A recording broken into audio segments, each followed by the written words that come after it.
Hey guys, welcome to the TheStellarFox Weekly. Well, it was supposed to be an easy week. And oh boy, it got very easy. So on Tuesday, around 5 o'clock, my phone exploded with notifications from Twitter and YouTube, and oh boy, as soon as I clicked it, it went into the rabbit hole I was totally not prepared for. So without any further ado, let's dive into it. On Tuesday, around 5 o'clock, especially for our American friends, Blizzard has released, and I hate to say it, I don't know how. Well, let me just show you. They put out this, and the music just make it stop. Oh. Well, anyway, let's just put the still up. I think that I can live with that still. And yeah, they put this out. It's a transmog set. And let's be honest, it's as hideous as the pajamas that we got for our last BlizzCon. And the BlizzCon thing, keep that in mind. We'll get back to it. So I clicked on the Twitter post and on the video, and the clip that I just showed you, it went splendid. 3,000 likes. And 21,000 dislikes. I'm pretty sure someone in the PR department at Blizzard have a very, very bad night right now. Anyway, guys, so I went through the post, and of course, it got so much sweet hate, but it also got some weeps, just cheering it up, and well, I don't really care because memes. Yes, the memes.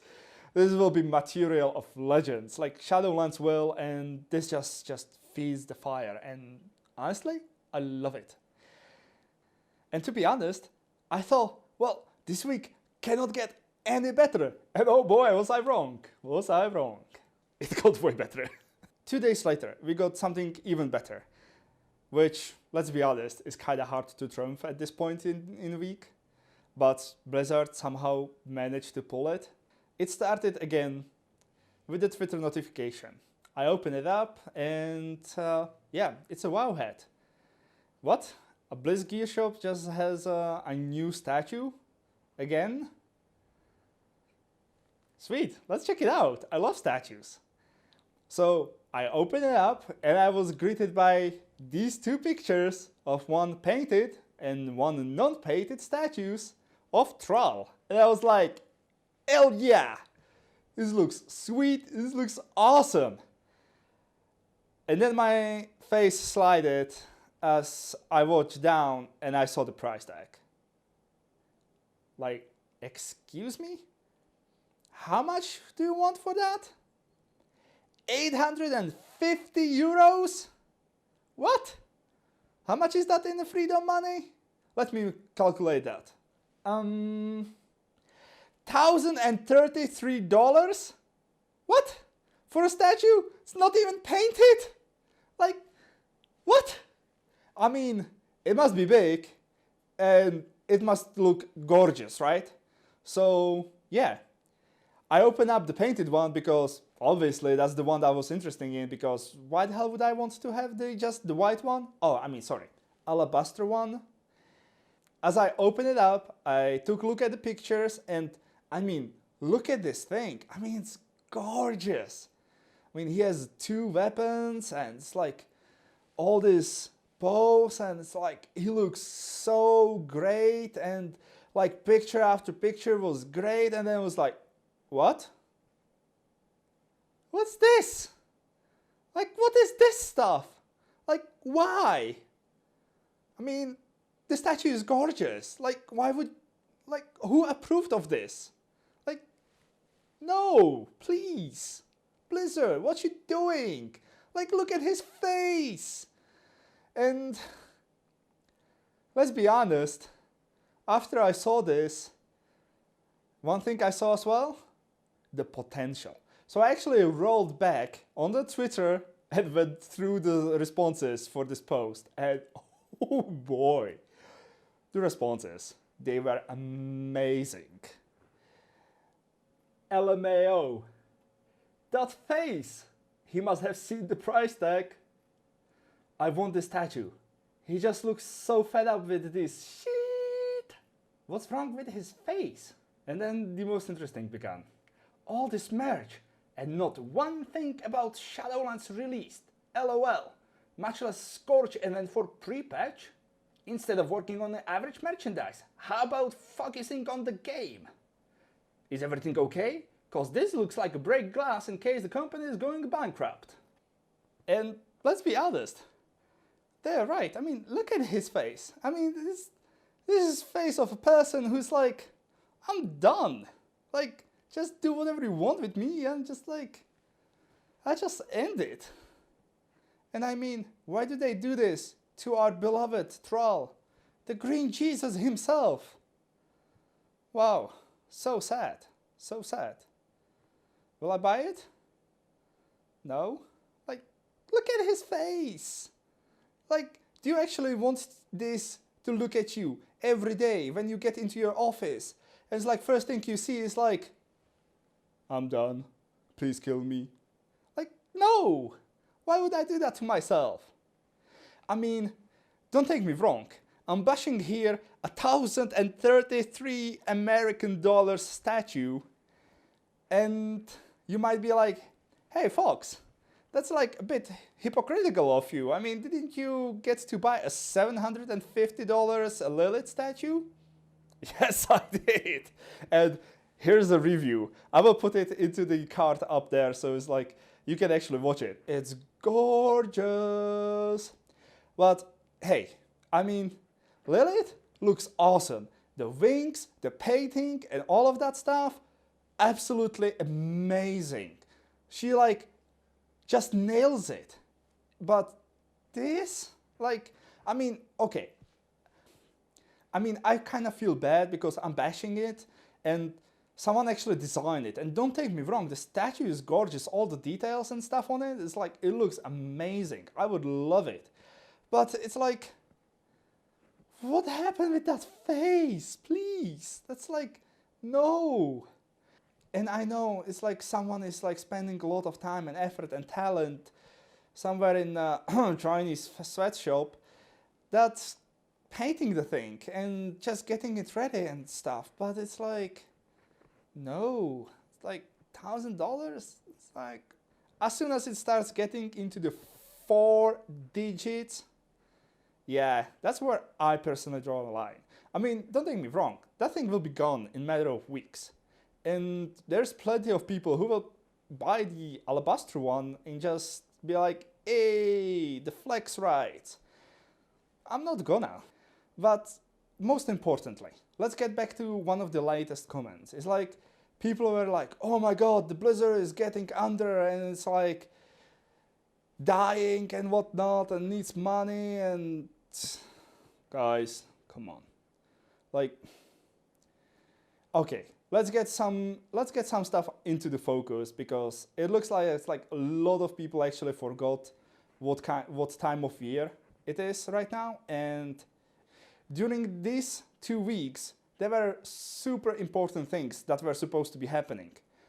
Well, due to COVID and due to a Blizzard delays, like those things are not happening. But this week, this Sunday, this was supposed to be end of the BlizzCon.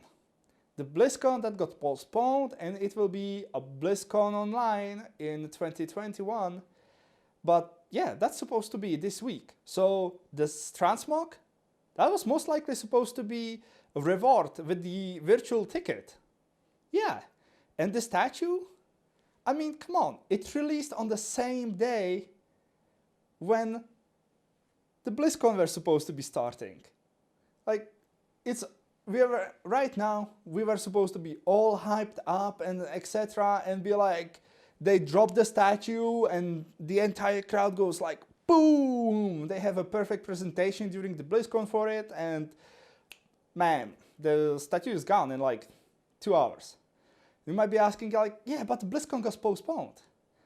Okay, let me tell you a secret, okay? To get a statue of this proportion or any merchandise for that matter in a quality and quantity that we saw, I mean, don't forget, the Lilith that cost $750, she was made in batches of 1,000, okay?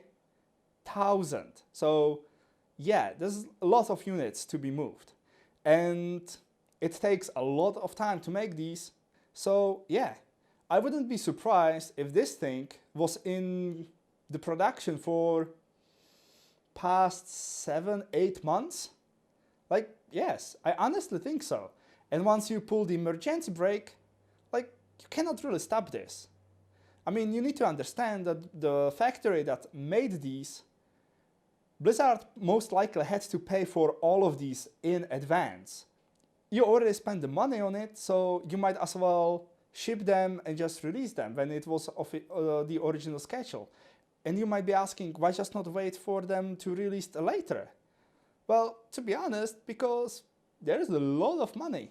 And you don't want all that money sitting in thousands of statues somewhere in the storage, just collecting dust. No, you want to move them and make more money.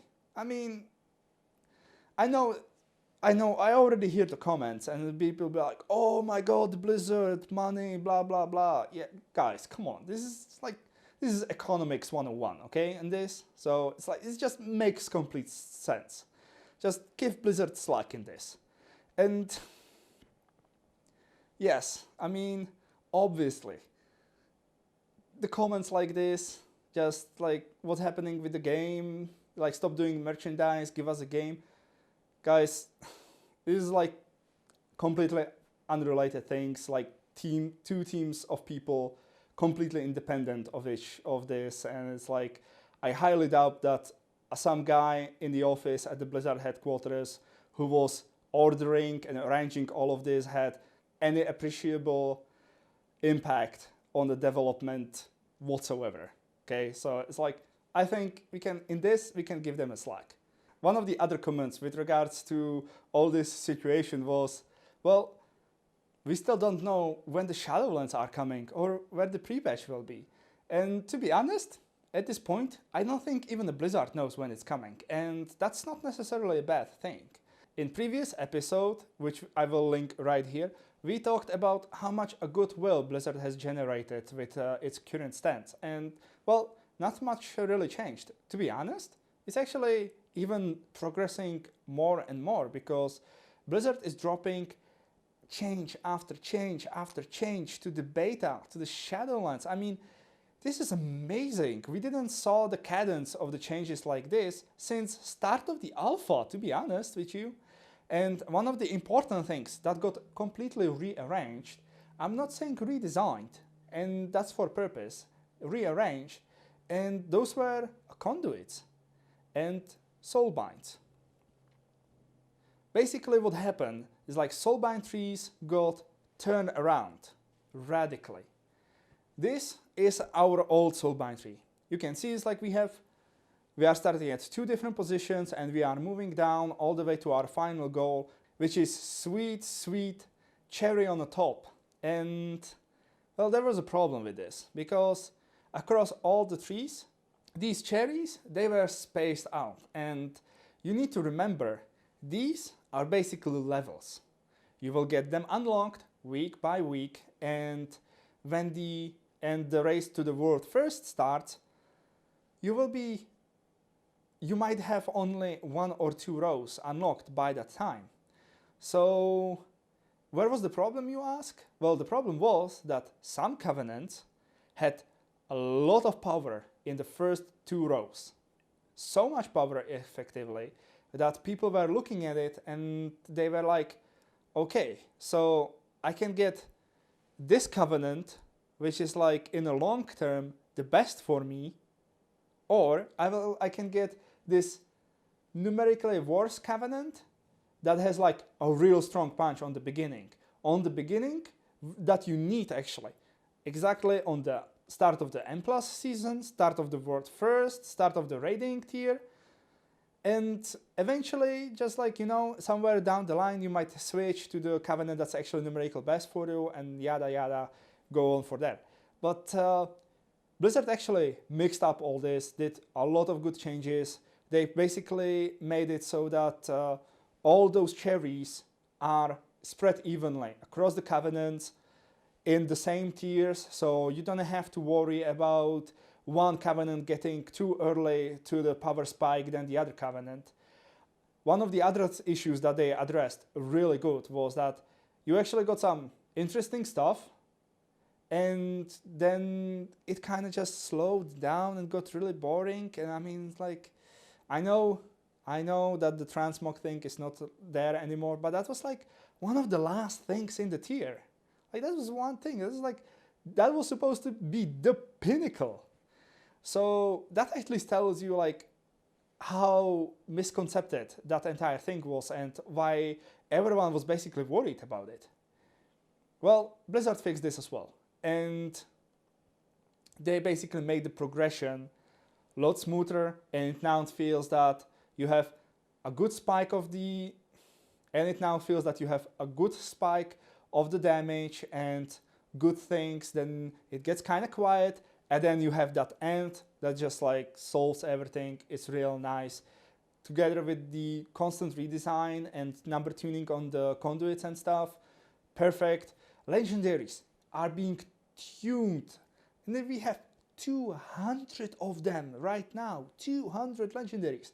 I mean, don't take me wrong, it's like massive part of them is just like don't even care about. I mean, of course there will be eventually like the one that's best for you for that particular build, that's just like popping up, pushing those numbers. But other than that, it's like Blizzard is actually doing surprisingly good job. I mean, at least in the system wise. And then you look at this graph. When people saw this graph that first showed up on the Wowheads Twitter, everyone's minds just exploded. Like, guys, please calm down. It's a pre-patch. You're playing with the half-finished class, without the Covenant abilities, without the conduits, without the soulbinds, without the legendaries. And I hope so it will get better. Can't promise though, but I hope so. Anyway, as you can see, there's a massive discrepancy between Shadow Priest, who's on top, and, well, my poor feral boy that's all the way on the bottom, like way behind, even behind Fury Warrior for some reason. Wow. I never could have imagined a day when my class is worse than a class that us Mongols play. Huh. It's horrible. Again, these numbers are pulled from a live server, and we know that the Arcane Mage on top there, Shadow Priest on top, already got slashed. And we already know that the Shadow Priest and the Arcane Mage that's there got slashed, and that created an entire new shitstorm on its own. But guys, it's like, take it easy. It's like Blizzard didn't actually change the classes themselves. They just changed the way the classes interact with the BFA content, with the Azerite traits and stuff. So it's like, they basically nerfed it, yes, but they nerfed it only for the BFA. They didn't touch any balance that is to come for the Shadowlands, which is a great thing. And props to them, because they could have touched the class itself. They didn't have to touch the Azerites and etc. And they did. And I think that was a very good move, and that was a great thing to do. Anyway, guys, looking at this, I still kind of didn't decide what I'm going to play in Shadowlands. Originally, my thinking was Brewmaster Monk, Blood DK, Guardian Druid, and Beastmaster Hunter.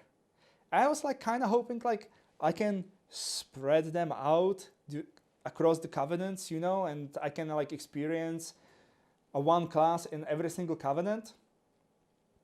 But considering that especially the Brewmaster with the DK are meant for mythic raiding and to be capable of like swapping them around as needed for our progress, they need to be in the covenant that's best for them.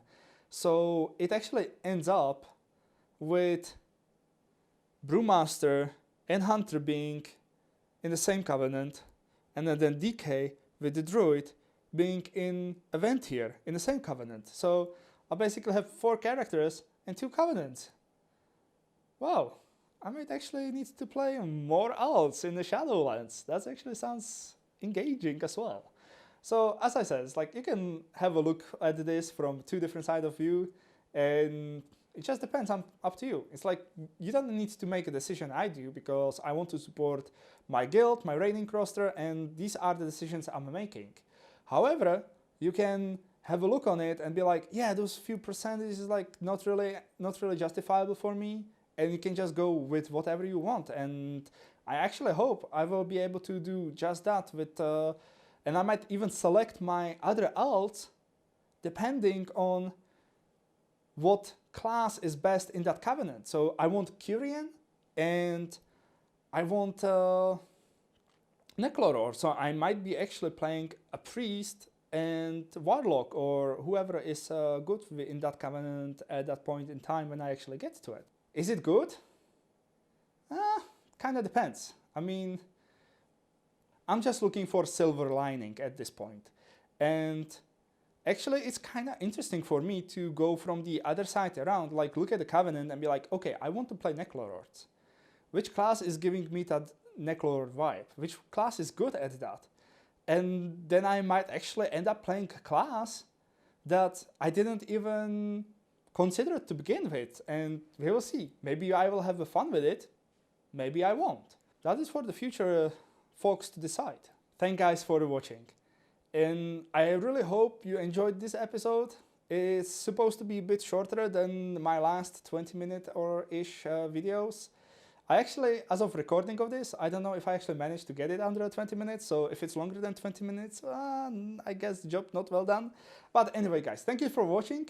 I hope you liked it. If you like that button, smash it. If you dislike it, smash that button as well.